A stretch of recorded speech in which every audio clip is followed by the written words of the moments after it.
A paz do Senhor, mais uma vez, meus irmãos. Meus irmãos, eu estava ali sentado e glorificando a Deus ao ouvir o Mateus e Ismael, não é isso?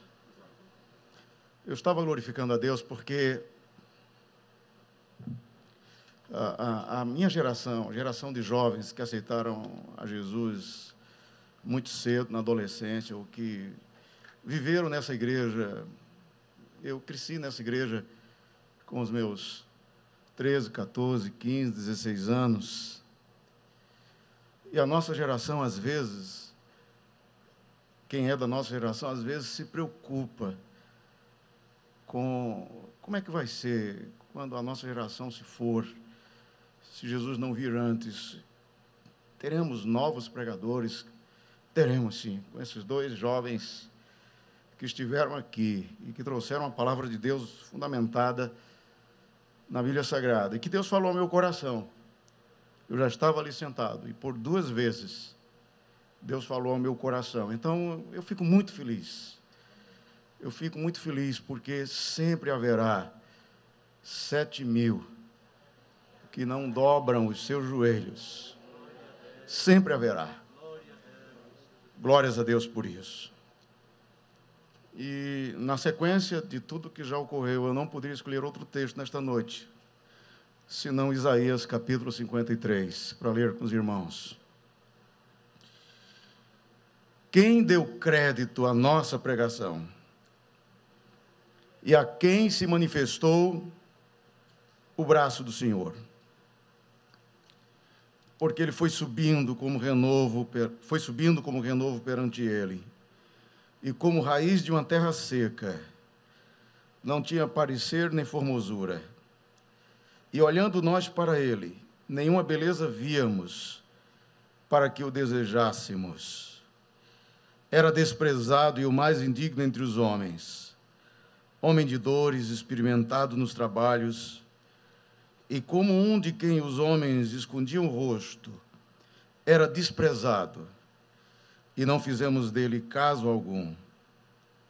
Verdadeiramente, ele tomou sobre si as nossas enfermidades, e as nossas dores levou sobre si. E nós o reputamos por aflito, ferido de Deus e oprimido. Mas ele foi ferido pelas nossas transgressões e moído pelas nossas iniquidades. O castigo que nos traz a paz estava sobre ele, e pelas suas pisaduras fomos sarados. Todos nós andávamos desgarrados como ovelhas, cada um se desviava pelo seu caminho, mas o Senhor fez cair sobre ele a iniquidade de todos nós. Ele foi oprimido, mas não abriu a sua boca. Como um cordeiro foi levado ao matadouro, e como a ovelha muda perante os seus tosqueadores, ele não abriu a sua boca. Versículo 10. Todavia, ao Senhor agradou moê-lo, fazendo-o enfermar. Quando a sua alma se puser por expiação do pecado, verá a sua posteridade, prolongará os dias, e o bom prazer do Senhor prosperará na sua mão. O trabalho da sua alma ele verá, e ficará satisfeito com o seu conhecimento. O meu servo, o justo, justificará a muitos, porque as iniquidades deles levará sobre si. Amém.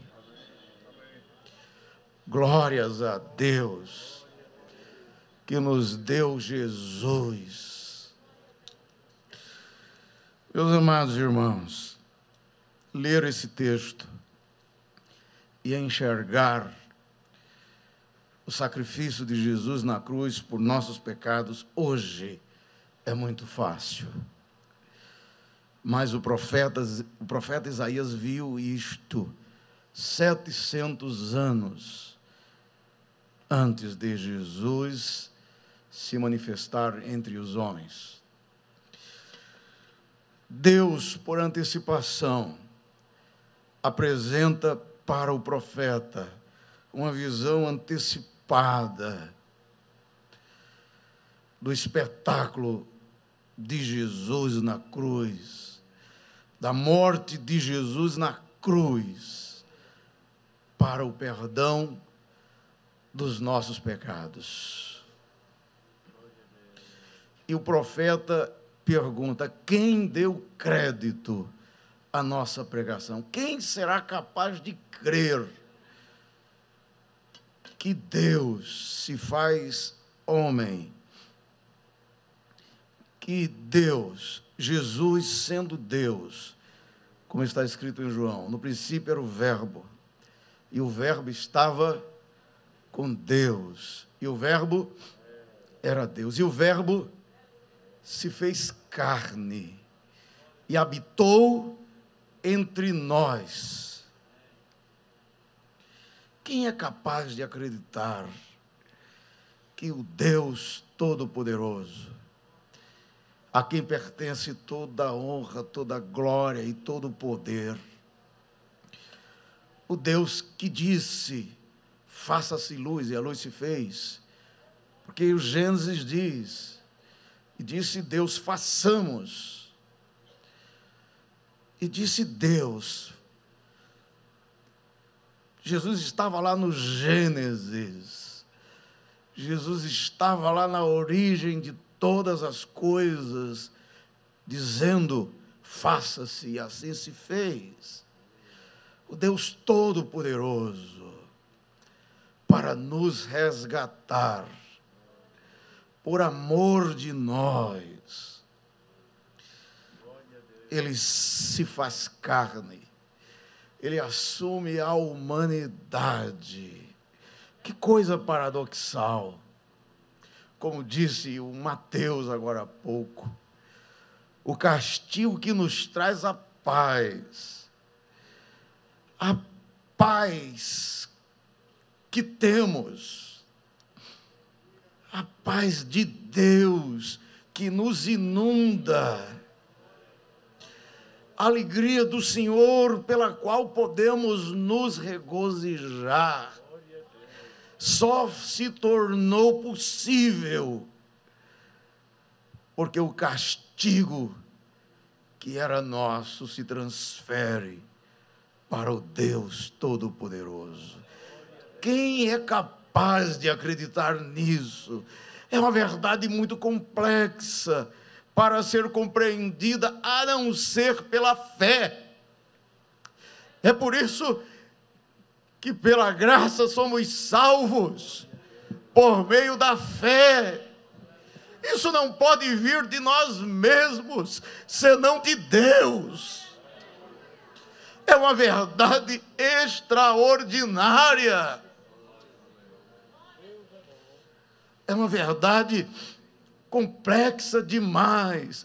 É por isso que Paulo diz: profundidade das riquezas, da ciência e da sabedoria de Deus. Quão insondáveis são os teus pensamentos, e quão inescrutáveis são os teus caminhos. O caminho da cruz é o caminho que Deus projetou, é o caminho pelo qual Deus trilhou para conquistar na cruz a nossa salvação. É por isso que muita gente tem dificuldade de crer. Como?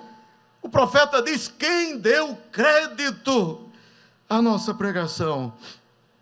A quem se manifestou o braço do Senhor? Porque ele foi subindo como renovo, como raiz de uma terra seca. Não tinha parecer e nem formosura. Quem poderia imaginar que aquele homem, carregando aquela cruz, poderia ser o Deus Todo-Poderoso? Quem poderia imaginar? É por isso que o profeta diz: olhando nós para ele, nenhuma beleza víamos, para que o desejássemos. Eis o mistério da fé.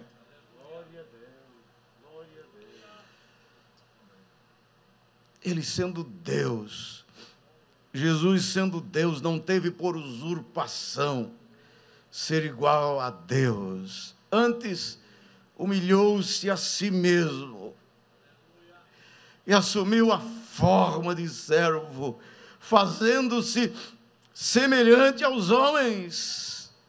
Essa é a mensagem do Evangelho. Deus se faz homem como eu. Deus se faz homem como você, para morrer na cruz pelos meus pecados, para carregar na cruz as minhas culpas. Era desprezado e o mais indigno entre os homens. Por que Jesus se tornou o mais indigno entre os homens? Porque ele carrega na cruz os pecados de todos os homens, os meus pecados, os seus pecados, as minhas transgressões, as suas transgressões. Jesus carregou as minhas culpas. Jesus carregou as suas culpas. É difícil demais para algumas pessoas entenderem isso, que Jesus carregou as minhas culpas, que Jesus carregou as suas culpas. Por isso ele se tornou o mais indigno entre os homens. Satanás não pode me acusar mais.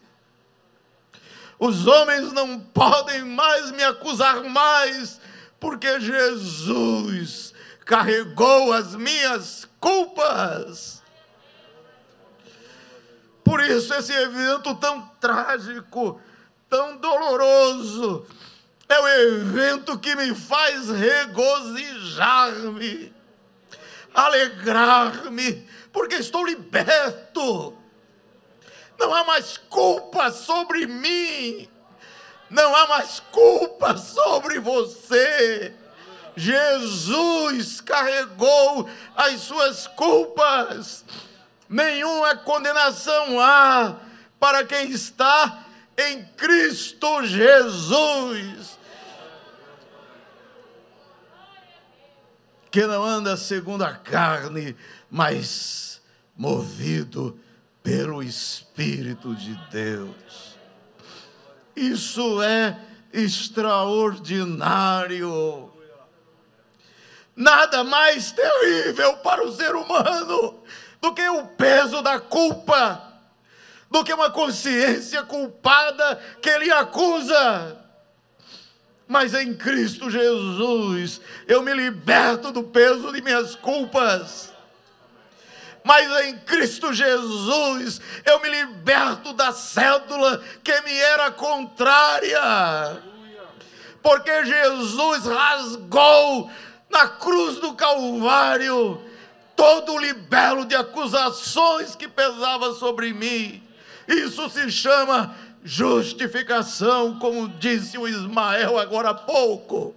Justificados, pois, por Cristo, temos paz com Deus, e o sangue de Jesus Cristo, seu Filho, nos purifica de todo o pecado. Que coisa extraordinária! Eu posso viver em paz, porque o sangue de Jesus me purifica de todo o pecado, inclusive dos pensamentos pecaminosos das últimas 24 horas. Que coisa extraordinária! Como disse agora há pouco Ismael. Glórias a Deus. Essa é a verdade do Evangelho. Eu não posso, depois de conhecer esta verdade, eu não posso, depois de ser liberto pelo poder do sangue de Jesus derramado na cruz, eu não posso recuar, eu não posso voltar atrás. Quem põe a mão no arado não pode mais olhar para trás. Verdadeiramente, Ele, Jesus, tomou sobre si, é o texto que lemos, Ele, Jesus, tomou sobre si as nossas enfermidades e as nossas dores. Jesus levou sobre si. Deus escolheu nos dar Jesus. Foi escolha de Deus.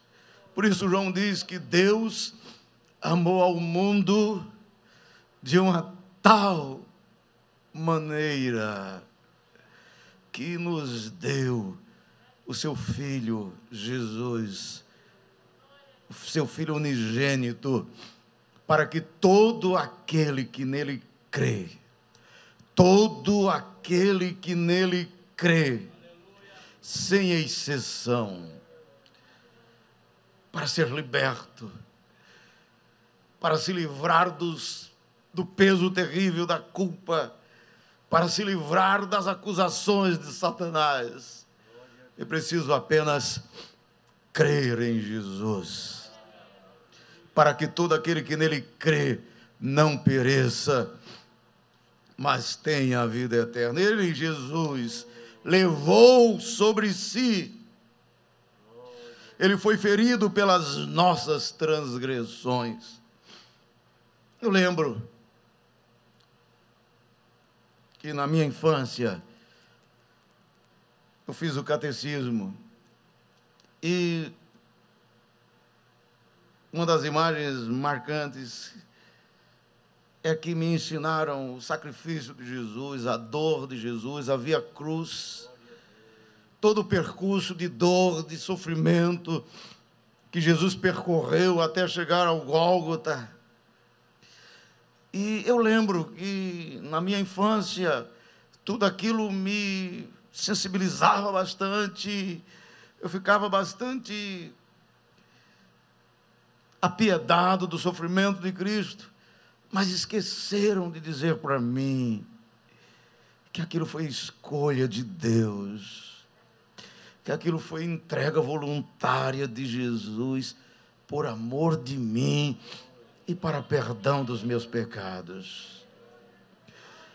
A parte mais importante da história não foi dita para mim, até que um dia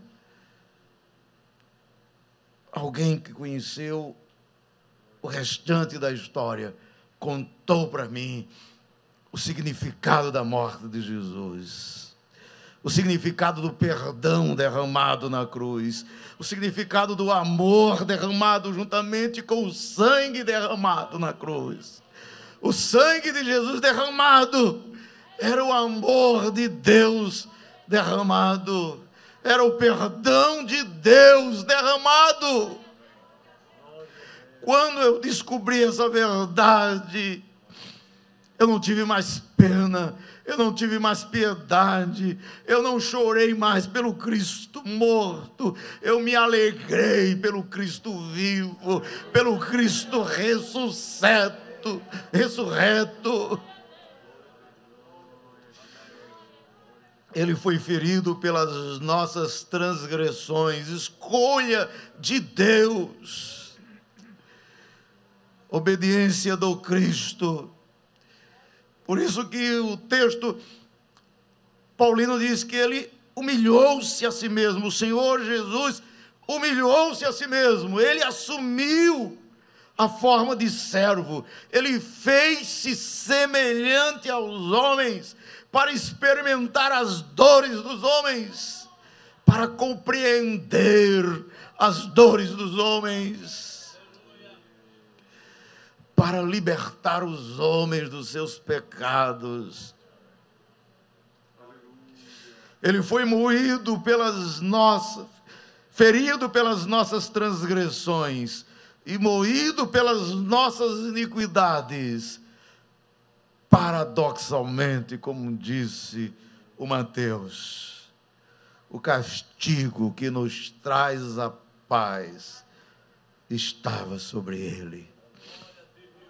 O castigo sobre Jesus, a paz dentro de nós. O castigo sobre o Deus Todo-Poderoso, a paz do Deus Todo-Poderoso sobre as nossas vidas. Isso é o significado da cruz de Jesus. Meus amados irmãos, ser crente, estar na igreja, cantar, louvar ao Senhor, tudo passa necessariamente pela cruz.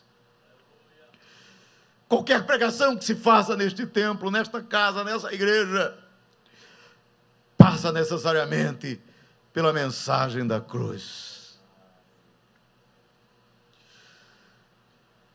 Porque todos nós, todos, andávamos desgarrados como ovelhas. Cada um se desviava pelo seu caminho. Mas o Senhor, veja, foi o próprio Deus. O Senhor fez cair sobre Jesus a iniquidade de todos nós. E isso é amor. O amor de Deus extraordinário. Quem sou eu? Quem é você? A ponto de, por nós, o próprio Deus escolher sacrificar Jesus, o Cordeiro de Deus, que tira o pecado do mundo.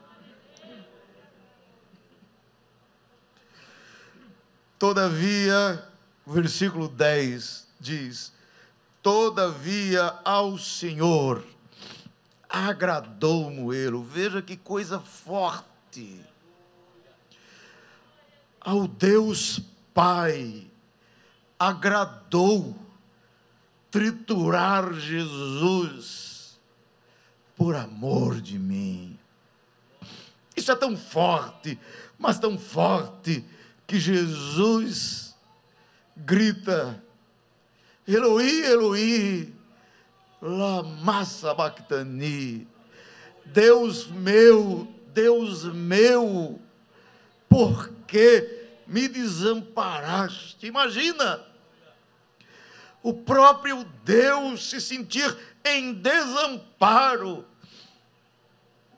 o Deus Filho se sentir em desamparo, e o Deus Pai se agradar disso por amor de mim, por amor de você. O peso dos nossos pecados era de tal monta, era de tal intensidade, que o próprio Deus se sente desamparado, porque os nossos pecados estavam sobre ele, porque as nossas transgressões estavam sobre ele, mas ele aceitou ir até o final, por amor de nós. Ao Senhor agradou Moelo. E o versículo 11 diz uma coisa forte. E diz mais ainda no próprio versículo 10. Quando a sua alma se puser por expiação do pecado, isso se dá lá na própria cruz. Quando Jesus diz: Pai, está consumado. Mesmo se sentindo desamparado, mesmo dizendo: Deus meu, por que me desamparaste? Ele diz: Pai, está consumado. Cumpre-se o que ele havia dito na oração um pouco antes, ao enxergar a cena de sua própria crucificação. Se possível for, passa de mim este cálice, todavia, não seja o que eu quero, mas seja como tu queres. A escolha de Jesus, de mesmo consciente plenamente do desamparo pelo qual passaria, ele aceita passar pelo desamparo, ele aceita receber na cruz o peso dos meus e dos seus pecados, porque ele enxergava o porvir. Quando a sua alma, o versículo 10 diz, quando a sua alma se puser por expiação do pecado, do meu pecado, do seu pecado, verá a sua posteridade, verá o que ocorrerá depois deste ato extraordinário.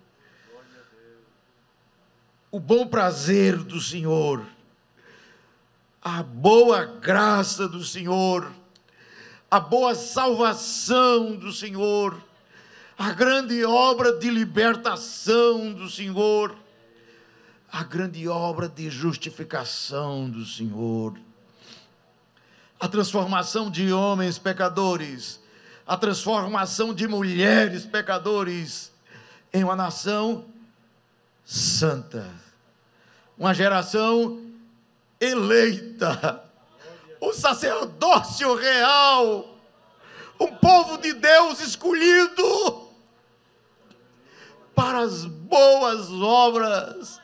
Isso é o resultado do sacrifício de Jesus.